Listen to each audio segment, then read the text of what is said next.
Welcome. Today, we're diving into the complete design of residential building electrical systems. We'll break it down step by step, using clear calculations and essential engineering formulas. This is perfect for beginners who want to build a solid foundation in electrical design, from basics to practical application. Let's get started. Let's dive into the core of engineering design logic.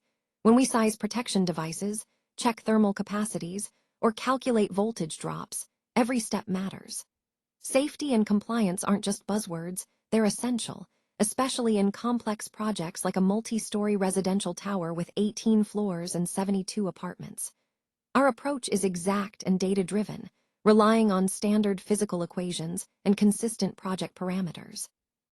This is how electrical engineers confidently design transformers, cables, breakers, and backup systems before a single brick is laid. Let's take a look at the key parameters for our 18-story residential tower. This slide lays out the baseline data that shapes the entire project, from height and floor count to structural and design limits. These numbers aren't just technical details, they set the foundation for every decision we'll make moving forward. Understanding this baseline helps us stay focused and aligned as the project evolves.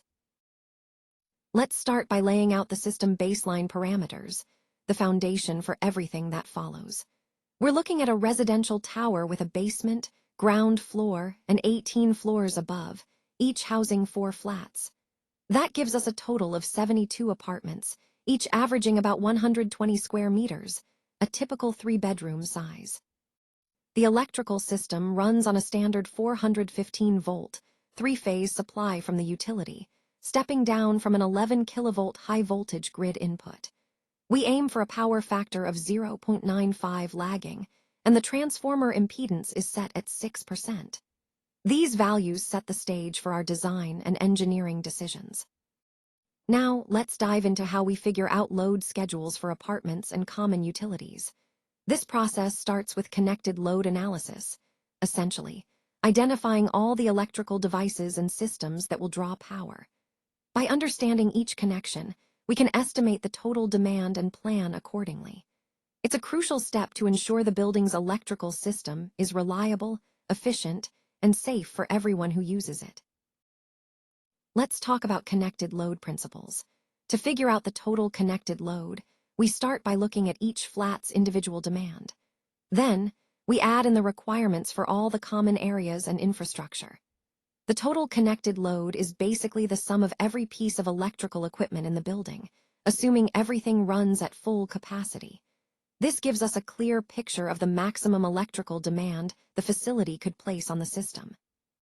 Here, we see the load schedule for a typical apartment, broken down by equipment type. Each item lists how many units are present, the power each one uses, and the total connected power for that category. For example, LED lighting fixtures add up to 0.4 kilowatts, while the split air conditioners draw the most, 4.4 kilowatts. This detailed breakdown helps us understand the overall electrical demand, which is crucial for designing efficient and safe power systems. Let's look at the total residential load for the entire tower. We've calculated it across all 72 apartments. That's 18 floors with 4 flats on each floor. The total load comes to 936 kilowatts. Breaking it down, each apartment has a design load of about 13 kilowatts. This gives us a clear picture of the power demand per flat, which helps guide our overall energy planning for the building. Let's take a look at the common area load schedule, a breakdown of the key equipment and their power demands. We've got elevators, pumps, and lighting systems, each with their own power ratings. For example, 2 passenger elevators together draw 30 kilowatts, while the main firefighting pump alone uses 75 kilowatts. Lighting for staircases, corridors, and parking adds up too. This schedule helps us understand the total electrical load these shared spaces require, which is crucial for designing efficient power systems. Let's break down the total connected load for the tower. We have 2 main parts, the residential flats, which add up to 936 kilowatts, and the common area infrastructure, contributing 170 kilowatts. When we combine these, the final total connected load comes to 1,106 kilowatts. This gives us a clear picture of the overall power demand across all subsystems in the building. Now, let's talk about applying diversity factors when sizing power systems. This step is crucial for realistic maximum demand analysis. Instead of assuming everything runs at full load all the time, we use diversity factors to reflect how different loads actually behave together. This approach helps us avoid oversizing equipment, saving cost, and improving efficiency. It's about understanding real-world usage, not just theoretical maximums. That's how we get a power system that's both reliable and practical. Let's talk about demand factors, a way to capture how much power we actually use compared to what's possible. For common areas, the demand factor is high, around 0.9, because things like ventilation, lighting, and water pumps run continuously. But in residential spaces, it drops to about 0.6. That's because not every appliance runs at full power all at once. Demand factors help us design systems that match real-world usage, not just theoretical maximums. Let's look at how we determine the building's maximum demand. We start by examining each load sector, residential flats and common utilities, and apply demand factors to reflect realistic usage. For the flats, we use 60% of the connected load, and for utilities, 90%. When we combine these with diversity considerations, the total maximum demand comes to about 715 kilowatts. This figure is crucial. It guides how we size the electrical infrastructure to meet peak needs safely and efficiently. Here, we're selecting the next standard transformer size based on our calculated load. Starting with a maximum demand of 715 kilowatts at a power factor of 0.95, we convert that to apparent power, which comes out to about 752.6 kVA. To allow for future growth and add a safety margin, we multiply by 1.2, bringing us to roughly 903 kVA. Since transformers come in standard sizes, the next step is choosing a 1000 kVA transformer to comfortably meet these needs. Let's talk about the secondary full load current and how it guides our equipment choices. Here, the copper busbar capacity is rated at 2000 amps, matching the main low-voltage distribution board and the main busbar trunking. The main air circuit breaker is also selected at 2000 amps, which is a standard rating above 1391 amps. This setup is calculated on the low-voltage secondary side. That's 415 volts, three-phase, of our 1000 kVA transformer. Everything's designed to handle the load safely and efficiently. Now, let's focus on keeping our equipment running smoothly and avoiding feeder overheating. One key factor here is voltage drop sizing. If the voltage drop is too high, equipment won't get the power it needs, which can cause inefficiency or even damage. By carefully sizing conductors and managing voltage drop, we protect the system and keep everything operating safely and efficiently. It's a simple step that prevents bigger problems down the line. Let's talk about voltage drop, a key concept when current flows through a cable. The longer the cable, the more resistance it offers. Here, we have a cable length of 25 meters, with resistance measured at 0.025 ohms per kilometer. The operating load current is quite high, at 1,391 amps. As current moves through this resistance, voltage drops. Too much drop can cause motors to stall and even damage them through overheating. Understanding this helps us design safer, more reliable systems. Now let's talk about voltage drop calculation. We start by deriving the actual voltage drop in volts. That's step 1. Then, in step 2, we check what percentage of the total voltage this drop represents. Here, we see a result of 0.36%, which is comfortably below the standard maximum limit of 3%. That means our design is safe, efficient, and well within acceptable limits. It's a key verification step to ensure everything runs smoothly. Now, let's talk about thermal withstand capability during fault conditions. This is all about how cables handle extreme heat when something goes wrong, like a short circuit. We need to check that cables can survive these spikes without failing. It's a critical safety measure, ensuring the system stays reliable even under stress. Understanding this helps us design and maintain networks that won't let us down when it matters most. Let's look at how we determine the minimum copper conductor area needed to withstand a fault current without the insulation melting. We're given a material constant for copper XLPE, a tripping time of 1 second, and a fault current of 23,200 amps. The goal here is to verify if the cable's cross-sectional area can safely carry this fault current until the breaker trips. This step is crucial for ensuring the cable's durability and safety under extreme conditions. Here, we see the results of our short-circuit sizing check. The conductor size we selected, 300 square millimeters, is well above the minimum required size of 162.2 square millimeters. That means our design is verified safe under short-circuit conditions. To meet this, we've chosen 5 runs of 300 square millimeter copper XLPE cable as our feeder. This ensures both safety and reliability in the system. Let's talk about the short-circuit rating. This system is fully safe against a 23.2 killiamp fault lasting 1 second. The layout we've chosen uses 5 parallel runs of 3-core cables, each with a 300 square millimeter cross-section. These cables have a thermal capacity rated for continuous operation at 90 degrees Celsius.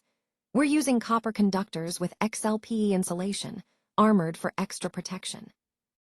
This setup ensures reliable power distribution, with durability built right in. Now, let's focus on how we size MCCB's molded case circuit breakers, specifically for floor feeders and motor drives. Choosing the right circuit breaker is crucial. It's about matching the breaker's capacity to the load it protects, ensuring safety without unnecessary trips. We consider factors like current ratings, short-circuit capacity, and coordination with other protective devices. Getting this right keeps systems running smoothly and prevents damage or downtime. This step is foundational in electrical design and protection. Let's talk about the floor feeder breaker, the key component that protects and controls power to an entire floor. Here, we've selected a 100 ampere molded case circuit breaker, or MCCB, as the right frame size. This choice comes from calculating the floor's connected load, which totals 40 kilowatts, that's 4 flats, each drawing about 10 kilowatts during normal operation. Understanding these power parameters helps us pick a breaker that's both safe and efficient. Let's take a closer look at the protection measures for the water pump and lift systems. For the passenger lift motor, which runs at 22 kilowatts, we've selected a 63 ampere MCCB. That's a molded case circuit breaker designed to handle the load safely. Meanwhile, the domestic water pump, rated at 15 kilowatts, is protected by a 40 ampere MCCB. These breakers ensure that both systems operate reliably, guarding against electrical faults and overloads. Let's talk about heavy fire pump protection. Here, we've selected a motor circuit protector that's Type 2 coordinated, designed to handle the demands of a heavy-duty induction motor. This setup includes a 160 amp MCCB, built to safeguard a 75 kilowatt fire-fighting pump drive. The pump's job is critical, delivering high-pressure water in emergencies, so the protection needs to be just as robust and reliable. Let's talk about automated capacitor bank sizing, a key part of power factor correction.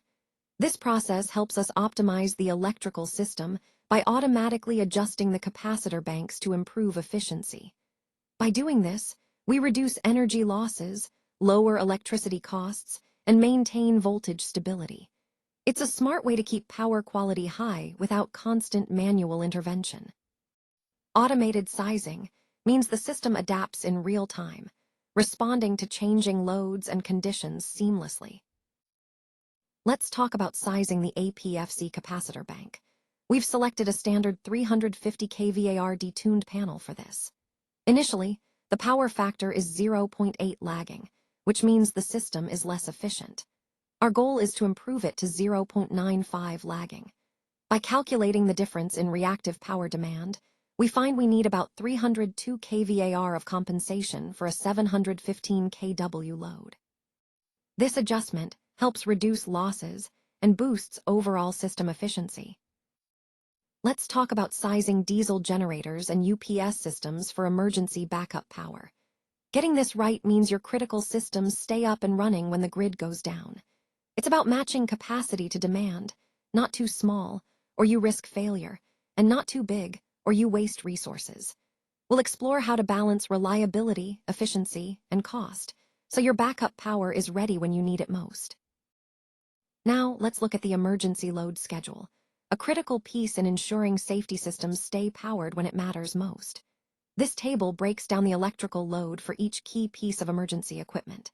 From the main fire pump, which demands the most power at 75 kilowatts, to the emergency lighting in staircases and basements. Each load adds up, and understanding these numbers helps us design backup power systems that keep everything running smoothly during a crisis. Let's take a closer look at the emergency load schedule. This table breaks down the electrical demand for critical systems during an emergency. For example, the sewage treatment plant requires 30 kilowatts, while the water treatment plant needs 10. Security and fire safety systems also draw power, with smoke extraction fans alone pulling 60 kilowatts. Altogether, these essential services add up to a baseline load of 350 kilowatts, the minimum power we need to keep things running safely when it counts most. Let's talk about how we size the diesel generator for this project. We've selected a 625 kVA silent DG set to meet our needs. The essential power required is 450 kilowatts. But we don't stop there. We add a 20% margin for motor starting, plus another 10% for future expansion. That brings our essential base load down to 350 kilowatts. This approach ensures the generator runs efficiently, with enough capacity to handle unexpected demands and growth. Let's take a closer look at the critical loads that the UPS system needs to support. These are the essential pieces of equipment that must stay powered without interruption. We're talking about things like the fire alarm panel, CCTV surveillance, and biometric access controls. The central server and data room demand the most power, 10 kilowatts alone. Add in internet and telecom gear, the building management system, and emergency voice communication, and the total critical load comes to 28 kilowatts. This total guides how we size and design the UPS system. Now, let's talk about choosing the right UPS and battery bank for our system. We're looking at a valve-regulated lead-acid battery bank, rated at 1600 amp hours, designed to provide 1 hour of continuous backup at full load. The UPS itself is an online double conversion type, with a capacity of 100 kVA. This size not only handles our current design load of 75 kilowatts at 0.9 power factor, but also allows for the initial surge when equipment starts up, plus room for future expansion. Now, let's focus on lobby lighting design and conduit fill verification. These elements are crucial for creating a welcoming, well-lit entrance while ensuring all electrical pathways are safely and efficiently managed. This part of the auxiliary electrical design guarantees that everything not only looks good, but also meets safety standards and functions seamlessly behind the scenes. It's about balancing aesthetics with technical precision. Let's take a closer look at the lobby lighting design. The lobby covers 150 square meters, and we need to achieve 200 lux of illumination for a comfortable, well-lit space. To meet this, we've calculated that 15 LED panels, each consuming 36 watts, will do the job. The number comes from the lumen method, a straightforward formula that helps us figure out exactly how many fixtures are needed to hit that target brightness. This ensures efficiency without overlighting. Let's talk about conduit fill ratio, a key safety measure in wiring projects. Here, our calculated fill ratio is 32%, comfortably below the standard limit of 40%. That means we're verified safe and fully compliant. Keeping the fill ratio low prevents heat buildup inside the conduit and avoids physical damage when pulling wires through. It's a simple check, but it makes a big difference in ensuring both safety and durability in our installations. Now, let's talk about sizing the main earthing strip for the low-voltage main switchboard. We use the adiabatic equation here, which helps us determine the right conductor size to safely carry fault currents. The material constant, K, for galvanized iron is 51. We assume a clearing time of 1 second, and the fault current is 23,200 amps. These values come together to ensure the earthing conductor can handle a fault without damage. Here, we're looking at the sizing results for earthing strips. The key takeaway is how each size measures up against the compliance requirement of 455 square millimeters. The 50 by 6 millimeter strip falls short. It's simply inadequate. The 75 by 6 millimeter strip is close, but still marginal. Finally, the 50 by 10 millimeter strip exceeds the requirement and is the one we've selected as adequate. This comparison helps us make a solid, compliant choice. Let's wrap up with a quick summary of the final electrical design. We've sized the total connected load at just over 1100 kilowatts, with a maximum demand of 715. The transformer is rated at 1000 kVA, stepping down from 11,000 volts to 415 volts. Main switchgear includes a 2000 ampere, 4-pole circuit breaker, and a matching copper busbar. Cable runs are carefully chosen to keep voltage drop under 0.5%. We've also specified protection devices, power factor correction, backup power, and a solid earthing system. This setup ensures safety, reliability, and efficiency. Knowing the formula is just the starting point. The real skill comes from applying it, turning numbers into a safe, reliable, and efficient electrical system. Next time, we'll take these calculations and bring them to life, creating practical engineering drawings that guide real construction projects. It's where theory meets practice, and you won't want to miss it. Thanks for joining us on this deep dive into pre-action systems. If you want to stay ahead with more engineering insights like these, be sure to subscribe. We appreciate your time and curiosity, and look forward to exploring more together.